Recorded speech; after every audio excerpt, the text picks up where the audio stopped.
In the first series, I began unravelling the story of this spectacular and historic nation by travelling from Athens, around the Peloponnese and up to the Ionian Islands. It took in parts of the country that lots of tourists know well, but in amongst the popular places were hidden gems undiscovered by the holidaying masses. This series, I'm back on board my beautiful boat Myrina and heading to a region of Greece I haven't spent much time in. The plan is to skip between the islands, taking in the sights of the Northern Aegean. It'll be a journey of discovery where I'll be digging deeper into the fabric that makes Greece so unique and immersing myself in a centuries-old culture unlike anywhere else on Earth. In this episode, I'll be exploring 7,000 years of history from one of the earliest settlements in Europe to a modern-day Air Force base. Plus, I'll learn about the local cuisine and landscapes of Limnos that make it so special. Limnos has a very unique geography, shaped a bit like a W or a horse. It's separated by the Gulf of Purnias in the north and the Bay of Mudros in the south. And the Bay of Mudros is very significant.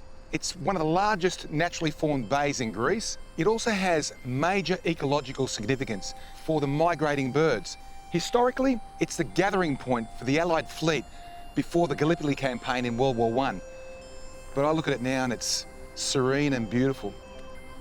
The view from the mountain at Kataloko gives you a great understanding of the island's topography. If you have the time, it's also worth visiting one of the quaint villages for a coffee or a bite to eat. Unfortunately, I had to quickly get back to the boat at Gormati Beach so we could head out to our next destination. Our journey took us around the Northwest Cape, then south to the port town of Myrina. As the capital of Lemnos, it's also the most populous town, with over 5,000 people calling it home. It has a beautiful port and as many taverns as fishing boats. The stone-paved alleys add to the old-world charm created by the mix of period architecture and nearby ruins. It exudes character, and thanks to its beaches, charming laneways, history, hotels and restaurants, Myrina is perfect for tourists. With so much to see, I enlisted the help of Nicoletta. She's a culturist and a guide who loves sharing her knowledge with visitors. So these are the Myrina shops, right? Yes, it's the heart of the town. The heart of the town. Okay. So tell me, Nicoletta, you're a culturalist, you work with your father in an electrical shop, you work at a hotel. Yes. You help guiding as well. You know a lot of history. What don't you do? You do everything, don't you? I don't travel most. That's my complaint. Yeah? I don't have free time to travel. What I want to know is, when do you sleep? I mean, you're working all through the day, you're working at night till 2 in the morning, you've been up since 8 o'clock this morning. When do you sleep? Sleep is for older people. A lot of the young Greek people from the islands, like small islands like this, leave and go elsewhere. Why haven't you left? During winter, I travel in the mainland.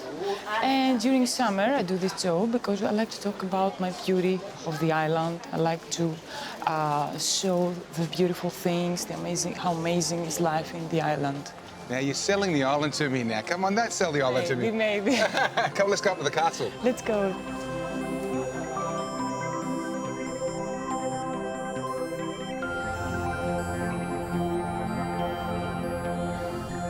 Tell me a bit about this castle. It has about 150 cannons, 14 towers, and its wall reaches up to 120 meters high. Has it been conquered? No, never. Never been conquered? Never. Are you sure about that? Yes.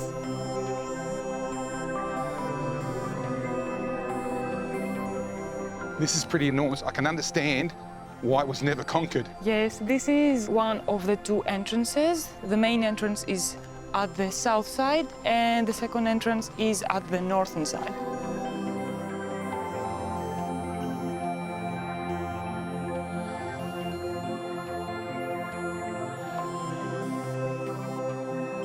This here looks like it's more Venetian than... It was rebuilt many times by Venetians, Byzantines, and then Ottomans. It gained today's form during the Turkish domination, while its rocky hill has been inhabited since the Neolithic age. All of the walls, or a big part of the castle, it was rebuilt by the Ottomans. The different phases of the fortress are clearly visible as you walk towards the top.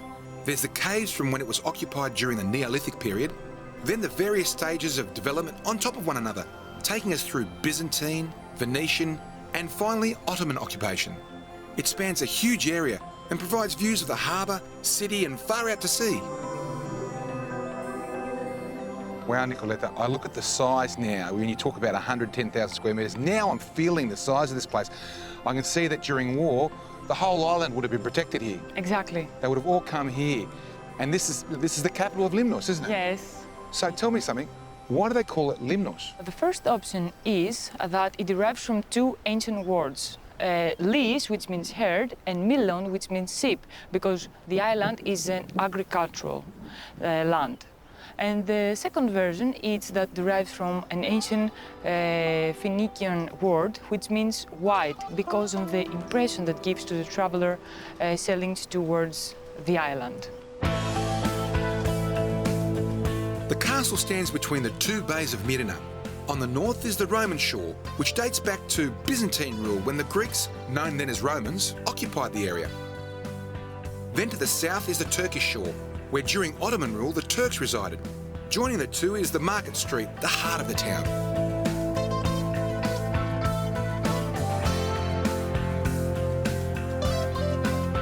Well, I'll tell you what, it's late in the day, we've had a big day, and I need to have my afternoon siesta, so can we go back to the boat? I agree with you. Thank you very much.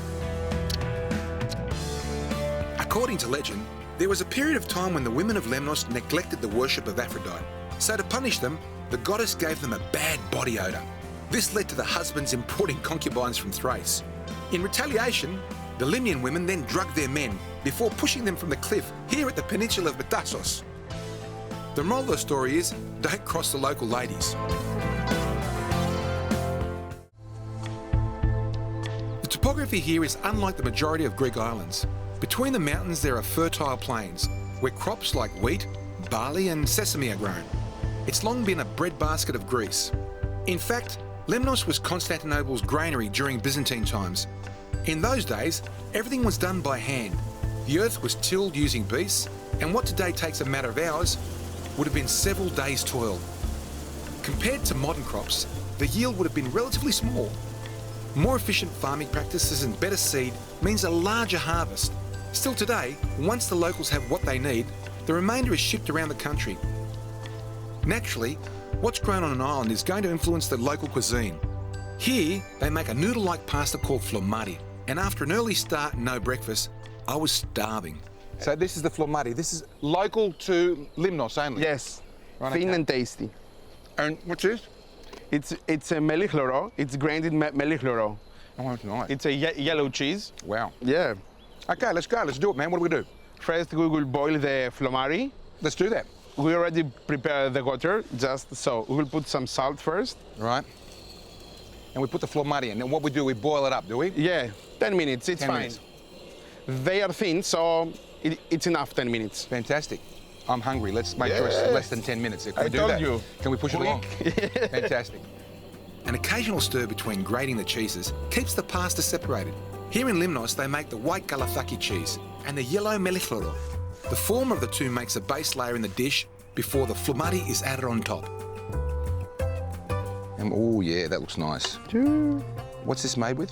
Egg, local type of flour, Yep. and goat and sheep milk. About an inch of pasta is followed by a layer of Melichloro before yet another coating of Flomari was added. Very quick recipe. I love this recipe. Yeah. Beautiful olive oil. The aroma. Let's finish with the cheese. We will Cheese. put the rest here, a lot of, because it's the finishing and we need more. We only put the yellow cheese on. We don't put the... Yes. The Galathaki. We need to be crispy. Right, okay. Let's do the best part of the recipe. Wow.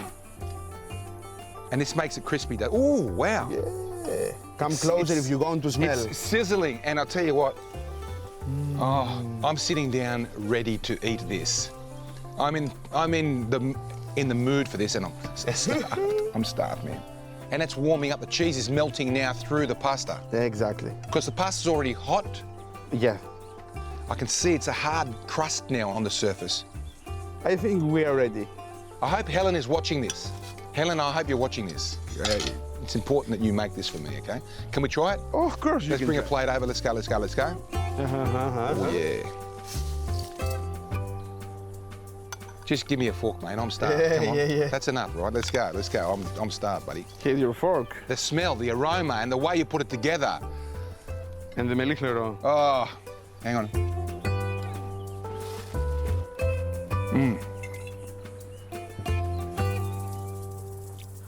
It's very different. It's very different. I've never tried anything like that.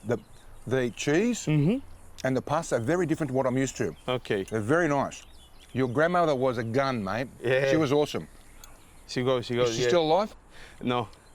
She passed away 4 years now. Well, mate, she's living through this recipe. Yes, sure. You're a legend, buddy. You're a legend, man. You're a legend. Thank you very much. Nice to see you. Now you can go because I'm going to finish eating this. Okay.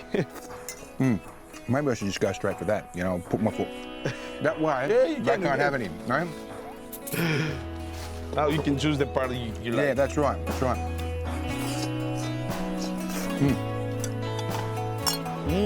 It's good, isn't it, mate? It's amazing.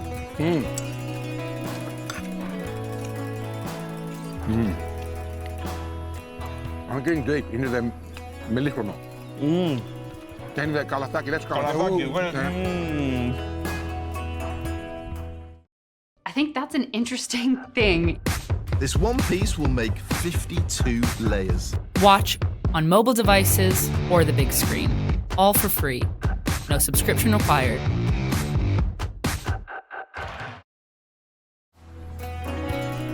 With a full stomach of local pasta and cheese, my journey around Limnos continued. Immediately, I noticed a complete lack of traffic. Here I am in the peak of holiday season on a beautiful island, and there are barely any tourists. It never ceases to amaze me how most people find themselves in the usual haunts. It's as though the travel agents only know a few of Greece's islands, so they send everyone there. While just off the beaten track are places like this that are just as awesome, only half the price and with plenty of open space. I prefer to be away from the crowds, where the pace is slower, so maybe I should keep a few of these islands to myself.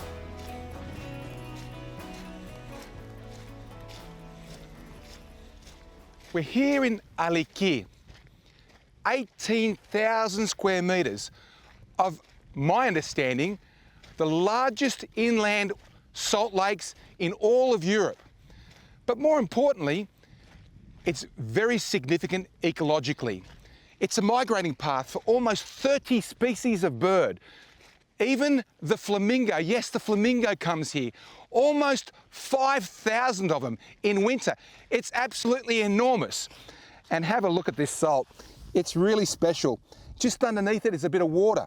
You can feel it, it's very pungent, but that crystal structure, you'd think they'd mine for salt here, but they don't let them do that because it's protected by the European Union and the Greeks. They protect it well. Yes, there's a few footsteps here and there, but it's an awesome place. You've got to come here, it's fantastic.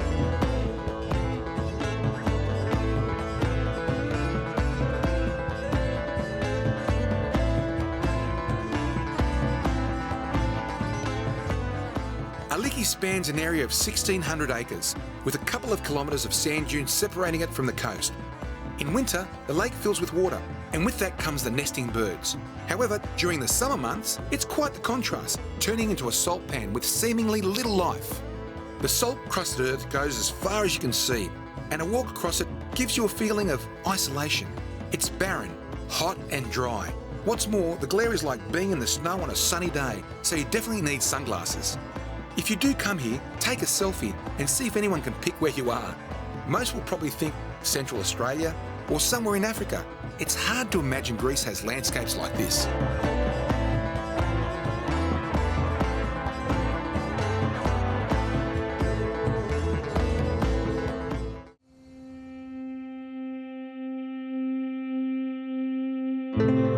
When most people think of ancient Greece, it's about the classical period, which is about 450 BC. That was the time of the Peloponnesian and Persian Wars, when Greece had influence over the Roman Empire and Alexander the Great roamed the earth. However, long before that, there were people living here in Limnos. So we're talking about 7,000 years ago. Exactly. Wow. To give me some insight into the city that once stood here, I met with archaeologist Anastasia Suri. What sort of period are we talking about? It has started about 5,000 BC and ended about 1,200 BC. 4,000 years. Is this Exactly. one civilization for 4,000 years? Yes, it was one civilization, but all the buildings that we're gonna see, it has 7 architectural periods. In that 4,000 years? Yes, because of the earthquakes, because of the weather, because of the bad circumstances, probably war.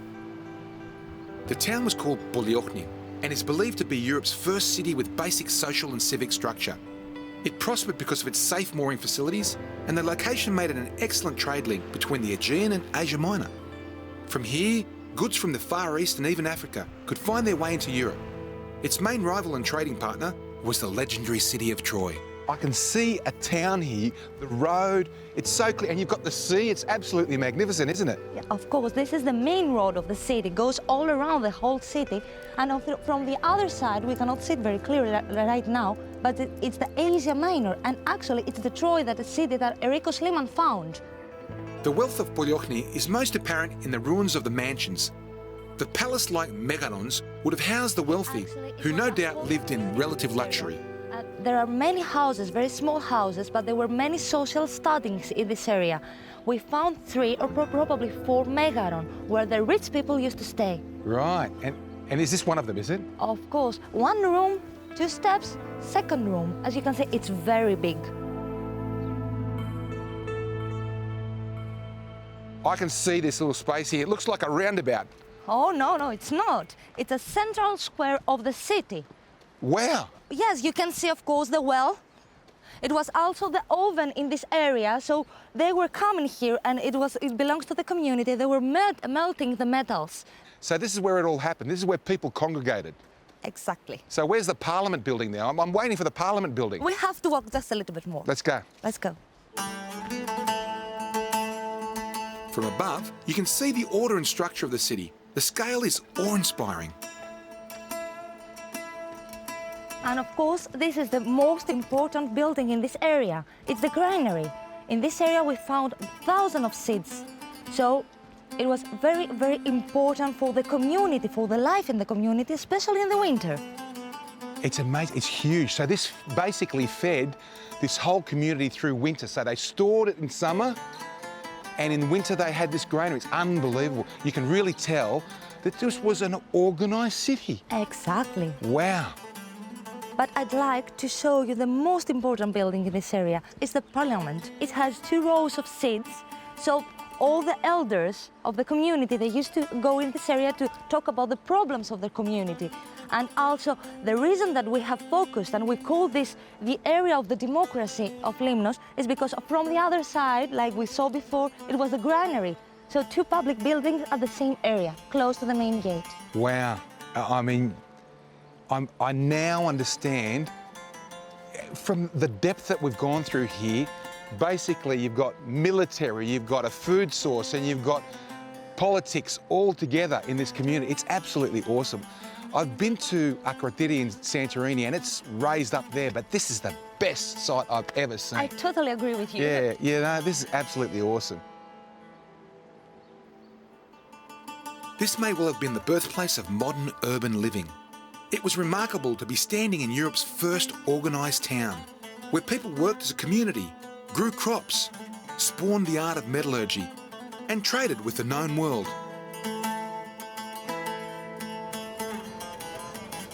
From the old to the new, just down the road was a beach where the youth gather for a bit of wind-powered fun, as well as some relaxation. As Ellie explains, the Meltenia, or strong winds from the north, prevail in these parts through summer. With this warm, dry airstream come the thrill seekers. Right now it's a waiting game. They say Mykonos is the windy island, but this is the original windy island, isn't it? It is, yeah, by the name Anemoessa for Limnos is like the island of the What do you mean, winds. Anemoessa? Anemoessa is the name that the locals are giving to Limnos Island. Means like the island of the wind. Right. It might be like not as strong as Mykonos, but it's quite windy most of the days. Wow. So Meltemi comes here, we have wind at the morning, then it gets more chilled after, like at during afternoon. Yeah. Like people that they enjoy water sports can do them like during the morning, and then everyone else can enjoy the sea and take a bath in the water during the afternoon. So it's like my wife and I, she likes flat water, so I like the windy sports. So I'll go in the morning and then in the afternoon it's for her. Yeah, for her or for your kids to learn, like, you see, like it's a paradise. I see lots of kids out there playing now, you know? Yeah. And I see a lot of strong guys and strong women here, you know, a lot of hardcore sportsmen, eh? Sports people. Athletic people, yeah. Yeah, absolutely. Like you're really athletic. I look at you, I can see what windsurfing does to your body. Check it out, you know? Keros Beach has excellent facilities for water sports, along with beach bars and a restaurant. It's easy to see why the young travellers like it here. You can swim and kite surf during the day, then spend the evening having a few cocktails at one of the bars. There's also a type of accommodation I've never had the pleasure of. It's glamorous camping, more commonly known as glamping. It came about to service nature-conscious travellers who wanted a bit of comfort without the impact on the environment that resorts can have. It has a relaxed charm you just don't find in a hotel, but it sure doesn't lack the comforts. After a day on the water, it's hard to imagine a better place to rest and relax before doing it all again tomorrow. When the winds arrive, the waters come alive with the kite surfers. In my youth, I'd probably have given it a go. Now, though, I'd rather read a book and sip on a cocktail.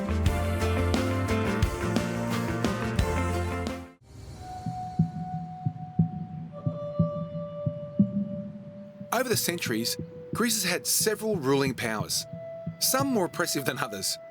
During the Ottoman period, one way they sought to maintain their control and repress the people was to crack down on Christianity. Non-Muslims across the empire were second-class citizens, and at a minimum had to pay the jizya, which was a tax imposed upon them if they wanted to practice their faith. In some corners of the domain, they banned other religions altogether, which forced people to observe their beliefs in secrecy. This oppression led to the building of Panagia Kakaviotissa, a tiny church hidden in the mountains where the most faithful of Orthodox practitioners could still congregate. Nicoletta, it's not a short walk, is it? How long is it? No, it's about 1.5 kilometers far away. 1.5 kilometres, but it's a beautiful walk. Yes, yes it is, and it's very peaceful over there. Very peaceful, only goats and us. Yes. But I feel like I could be in Arizona, you know? It's amazing, the countryside's beautiful. I haven't been, but Yeah. I would like to go. You should. Yes. Wildflowers everywhere. I know. And thorns. Here we have many thorns. Yeah. And with those thorns, we used to put them in the oven in order to bake the bread. the bread. Where we were hiking to is a great example of the power that religion can have over people. They were willing to risk everything in order to come to a distant, tiny church to pray and hear sermons. It's a testament to how devout they must have been.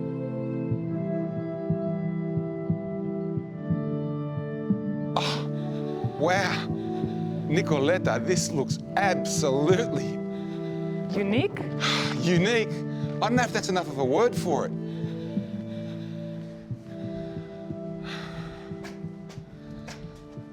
And this is a church, right? Yes, it used to be a monastery, but it's the only church in the world without a roof. The only roofless church. But look at the view that the priests or the monks would have had. I mean, there isn't a more pleasant place to be, serene. Breathtaking and peaceful also. So what is the history of this church? It is known since the 13th century as a monastery, and the monks built this church by their own hands. The last monk gave the picture to a family that stays near the village Kondias to preserve it and keep it through the years. And every second day after Easter is the tradition that this church has the annual celebration. Here, so it's just once a year? Yes. They only use this once a year, but I see all these icons, it's amazing. I might just have a quick look inside. Yes. I'm allowed to go in there, aren't I? No? No. I shouldn't go in, okay, all right. Let me have a peek. Okay. Wow. It's fantastic that this church is still here today. Apart from being a perfect place for parishioners, it's also a fitting reminder of past repression. Today we have religious freedom. That said, there's no denying the church in Greece does wield some power. This is absolutely magnificent, isn't it? Yes. And the contrast to this dark spot to the light, it's just absolutely magnificent, you know? The hills, the agricultural land. And it's so unique. We're in a spot that's nowhere else in the world. This is it. Exactly. Fantastic. If you weren't aware of the church's existence, you'd never find the place. You would have to be pretty lucky to be traipsing around the countryside, walking through prickly bushes and scrambling over rocks to stumble across the place. It's no wonder it remained undiscovered by the Ottomans.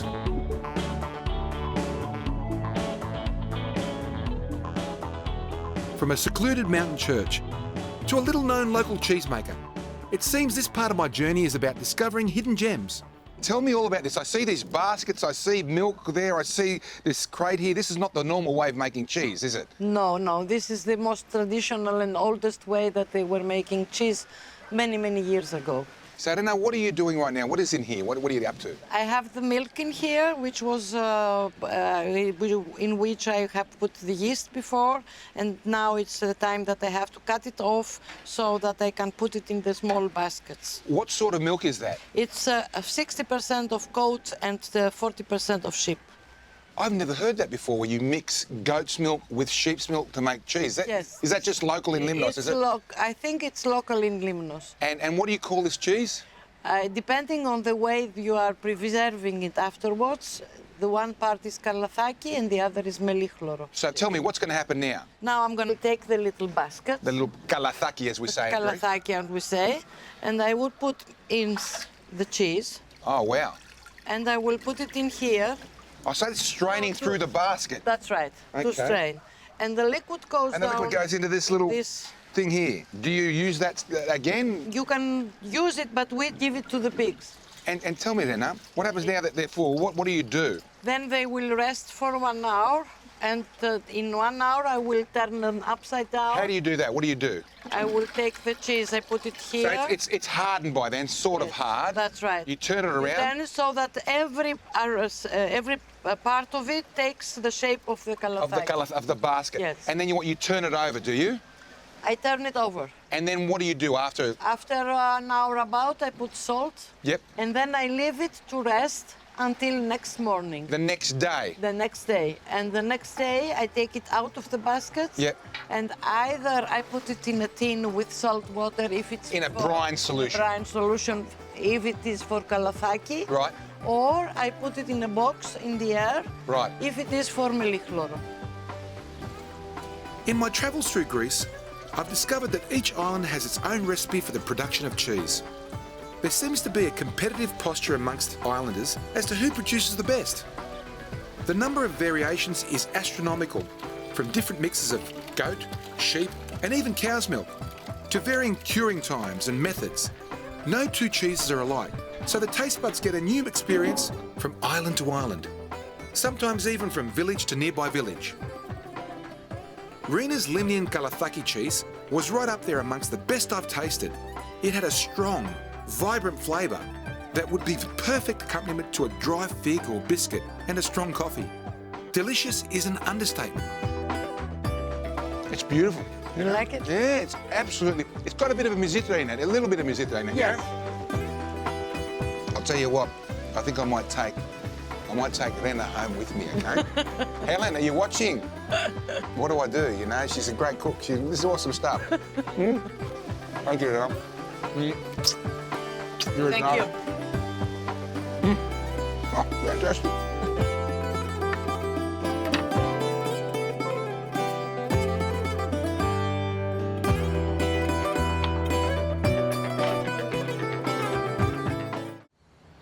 I always rise early.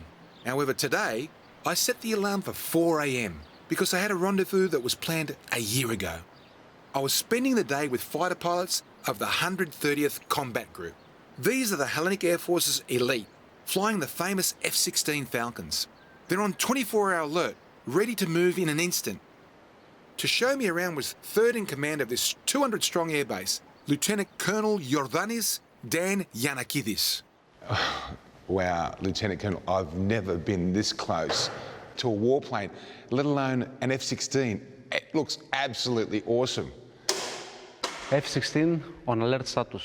Alert status, so this is ready to scramble any time? Ready in 5 minutes. 5 minutes? Airborne in 5 minutes. You've flown these planes? Yeah, that's right, from 1997. From 1997, you've been flying that long? Wow. Can I have a look in there? Yes, of course. Okay, lovely. But be careful not to touch any... I won't touch a thing. Otherwise it'll fly off, won't it, you know? We don't want to fly away, do we? I don't know about that. Maybe I do. Ah. How do you fit in there? Wow. It's such a small place, eh? Not enough space for huge guys. Oh, listen, I get claustrophobic in that with this thing down. That's just, wow. That's heavy. Oh.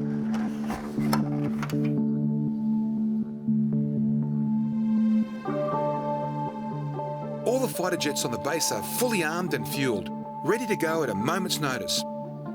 A crack unit of well-trained professionals can have the planes airborne within minutes of a call. The daily routine of inspections and training, with live weapons mind you, is both rigorous and very dangerous. But they must stay at the top of their game to ensure they remain a deterrent to war. For decades now, they've maintained an impeccable record of not having to fire a shot in anger. It's a testament to their dedication for sustaining peaceful resolutions.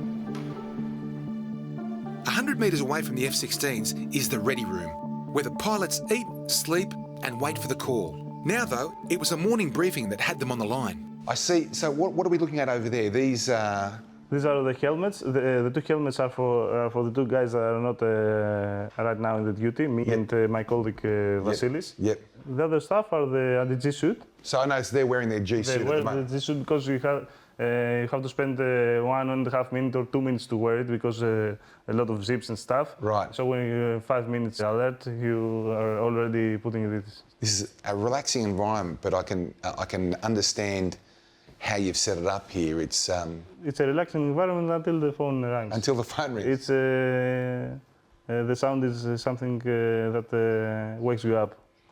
I bet it does. I'm going to sit here until the phone rings, however long it takes. I want to listen. I want to watch what goes on. So, Hadi, why do you scramble every day? Why do you actually have to get up? You have to get up to not only to protect our homeland and to assure that the Athens flight information region is a safe place for everyone to fly. Because we have invasions every day from Turkish military aircraft carrying live weapons without any flight plan, without the required permission. Yes. So they're invading the Greek airspace. Yes, every day is twice. At least twice a day. Yes. And we're in Limnos. I mean, that's just one airbase we're talking about.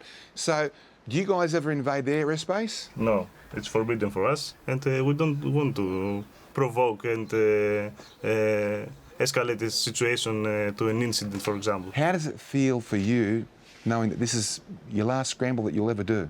It's a little bit sad for me, because I have a lot of experience here in this island with many friends, and it was a very pleasant experience for me. Yeah.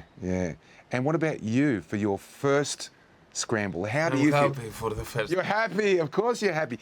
But it's your first scramble, and yet you've got how many hours on the F-16? I have 200 hours in 200 hours, and this is your first scramble. That shows the experience required, obviously, to get up there. So how do you feel? You're happy, but is there anything, tension or anything?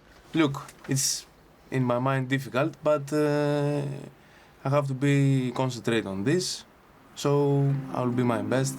And you're ready? Yes, you're ready anytime. 200 men are supporting you, round you. That's amazing. It's like my business. I have a construction company. I have 200 people working for me, but there's about 5,000 guys out there building the jobs, you know, supporting me and supporting my directors. That's what you guys are. What you do is a business, and it's a business that you can't make mistakes, because if you make a mistake, let me tell you, all Greeks are proud of you. We're proud of you, because when you're in a defensive situation like you are, and you're not provoking anyone and you're being provoked, and in a position where you are, it's almost like a Cold War, although it's not war. You guys are doing the right thing. You're risking your lives every day, and we really respect that, and we really thank you for what you're doing. We continued to talk and laugh, sipping coffee and exchanging stories. I started to forget why I came here.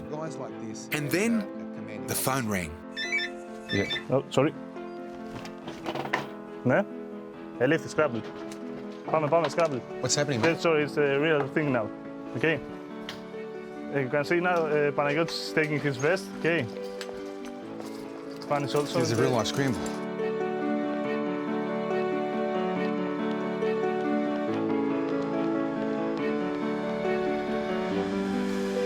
They told me before I came that there are between 1 and 3 real live scrambles a day here.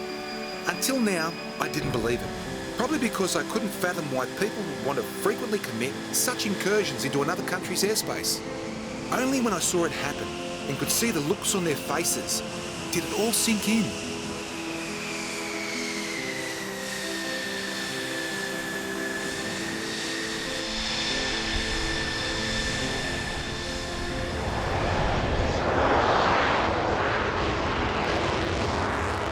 Somewhere up in the skies of the Aegean, 2 sets of young lads that don't know each other, one from Greece and the other Turkey, will use these amazing pieces of modern technology to sustain the brinkmanship of a millennia-old quarrel.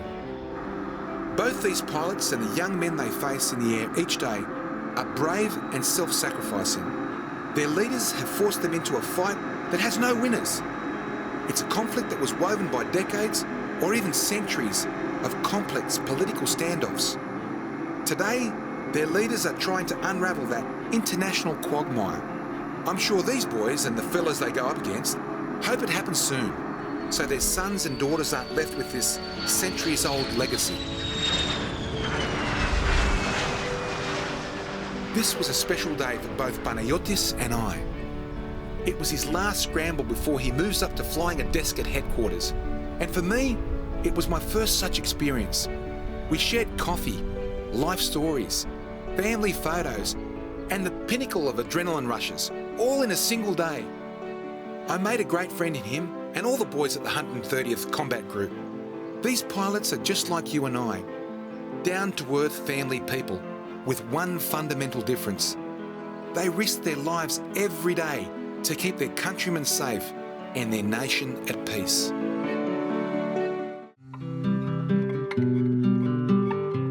Weighing anchor, we moved around the south of the island from Myrina to Mudros Bay. Over a century ago, this large body of water saw the greatest gathering of warships to that time. This was a staging point for the Gallipoli campaign, where the Anzac name was born. Australians, New Zealanders, Canadians, Indians, French, British, Germans and Ottomans fought here. The death and destruction that followed this and both great wars devastated the world to a level and scale that we haven't seen since, and hopefully we will never see again. Around the world there are monuments and cemeteries dedicated to fallen soldiers. They're somber places that perform a very important role. They're here to not only remember those gallant heroes that gave their lives for the freedoms we enjoy today, but also to remind us of the lessons of the past. Those mistakes cost the lives of 100 million people across 2 world wars. The ramifications are still felt today, with entire generations having been lost. Over 100,000 men from both sides gave their lives in the Gallipoli campaign alone. Here in this cemetery there are men from Britain, Australia, France, Canada, New Zealand, India, a young boy, 19, from the Royal Scots, 22 from New Zealand, 19 from Australia, goes on and on. This is one of the many cemeteries dotted right throughout the Aegean. It's sad, but it needs to be here and it's well respected. The Limnians have kept it in excellent order. These are the memories that we need to keep to avoid this sort of thing happening again. Every time I visit a place like this, I can't help but get a little emotional. These young people would have left their homelands with hope and a sense of adventure. They travelled to the unknown and were confronted with a situation no amount of training could have prepared them for. Then, in most cases, they served with pride and honour, giving their lives in the hope of protecting their families and loved ones back home. It's the ultimate sacrifice, worth respecting and never forgetting. It's true what they say about Limnos, that when you visit here, you cry twice. Once when you arrive and once when you leave. For me, it might have been for different reasons, but it's true.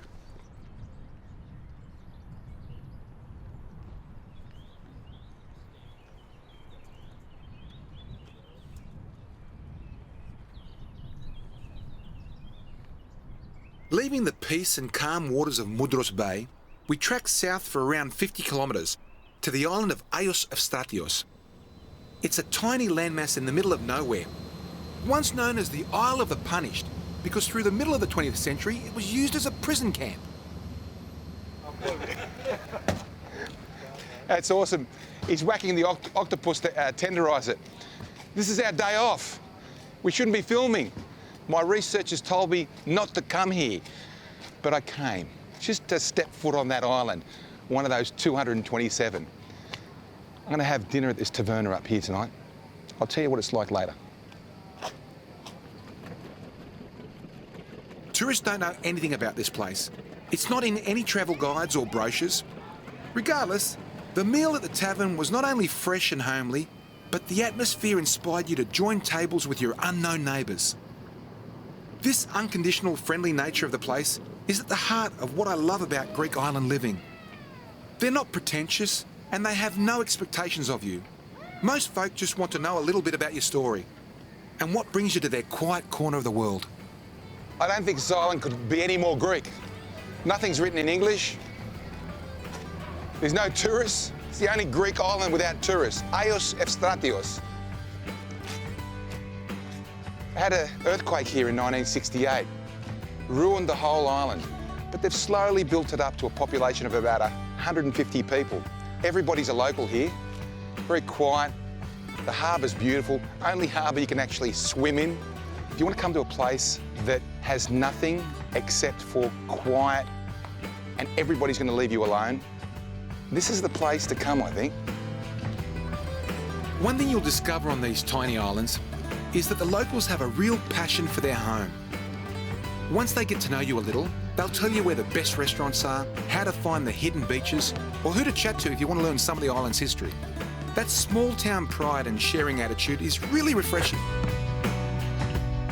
In the next episode of My Greek Odyssey, I'm headed southeast across to the island of Lesbos. Sitting just off the coast of Turkey, there are obvious influences from its neighbour. But like any Greek island, it has a truly unique personality. It's the third biggest island in the nation, with a rich and varied landscape.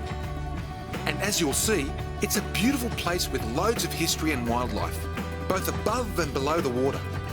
Apart from visiting the landmarks and learning about its cultural identity, I'm also going to find out how Lesbos became the world's capital for ouzo. But before heading there, I had a date with a deck chair. I wasn't going to miss a spectacular sunset like this.